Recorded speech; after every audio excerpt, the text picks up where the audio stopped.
dowladda Soomaaliya ayaa ringaha cadaaladda caalamka ku garaacday Kenya oo isbiday tabar aysan ku tooxsan karin khayraadka ceegaaga badda Soomaaliya.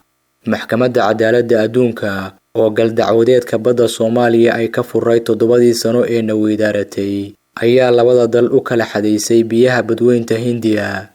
Kenya waxay daandaansi kala dul dhacday Soomaaliya, dowlad aan doodaha abid ku jabin, xukuumad laga soo dheegto dacwadaha diiwaanka Afrika galay, iyo kuwa daraasad lagu gubtiyo cashar ka dhiga dagaal dirir iyo colaad.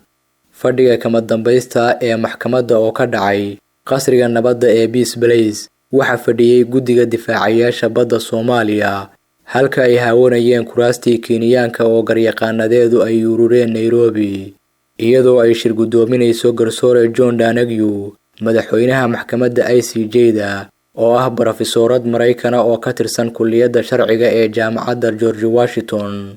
Maxkamadda ICJ waxay gaashaanka u daruurtay dhammaan soo jeedintii iyo doodihii Kenya oo loo fasirtay inay iska hor imaanayaan oo ay ka buuxaan macluumaad mala awaal ah. Madaxweynaha maxkamadda ayaa si cad uga hortimi dooda Kenya ee ah inay Soomaaliya kala heshiisay xuduudda badda sanadkii 2009. Garsoore John Danagyu oo dooda galdacwadeedka labada dowladood muddo 50 daqiiqo ah ku nuuxnuuxsanaysay ayaa sheegtay in xukunkani uusan lahayn wax rafcaan ah oo ay khasab tahay inay dhaqan geliyaan labada dowladood maadaama ay si isku mid ah u saxiixeen shuruucda badaha ee qaramada midoobay. Maxkamadda Cadaaladda Adduunku waxay caddaysay inaysan jirin xuduud badeed oo lagu heshiiyey oo u dhexeeya Jamhuuriyadda Federaalka Soomaaliya iyo Jamhuuriyadda Kenya oo raacaya isbarbardhigga loolka lagu tilmaamay farqadda 35aad ee xukunka 12 Oktoobar. Iyadoo waxba kama jiraan ka soo qaaday dooda Kenya ee ah in dhulka Soomaaliya iyo Kenya uu horay u kala xadeysnaa laga soo bilaabo sanadkii 1979. Maxkamadda ICJ-da ayaa Soomaaliya u xukuntay ku dhawaad 90% dhulbadeedkii Kenya ay muran ka gelisay. Maxkamadda oo ka weecatay cabirka ay soo malmalooqday Kenya ee biyaha xuduudka waxay qaadatay xariiqdii ay jidaysay dowladda Soomaaliya, walow laftigeeda wax yar lagu soo durkay.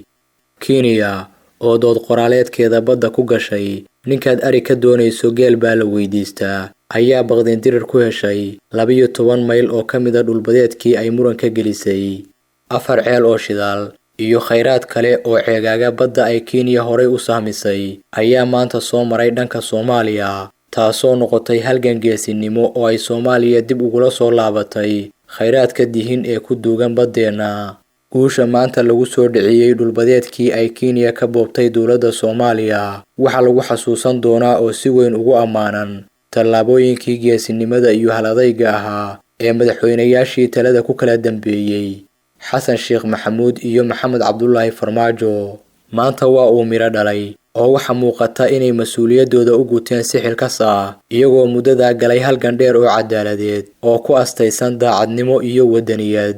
Madaxweynaha Soomaaliya Maxamed Cabdullaahi Farmaajo oo soo dhaweeyay go'aanka ka soo baxay maxkamadda caalamiga ee cadaaladda ayaa sheegay in ICJ-du ay ka garnaqday xukun cadaalad ah ayna u hoggaansami doonto dowladda Soomaaliya. Madaxweyne Farmaajo oo u mahad celiyay mucaarad iyo muxaafid cid walba oo ka gacan geysatay guusha dacwadda badda ee Soomaaliya ayaa xusay go'aankii geesinimada lahaa ee madaxweynihii ka horreeyay Xasan Sheekh Maxamuud uu dacwadda ugu gudbiyay Maxkamadda Cadaaladda Adduunka. Miraha badda ee maanta la soo dhiciyay oo waqtigeeda ay muudsan doonaan jiilasha Soomaaliyeed ayaa noqonaya dhaxal lagu daabaco taariikhda guurtada ah ee hogaamiyayaasha iyo shacabka geesiyaasha ee Soomaaliyeed.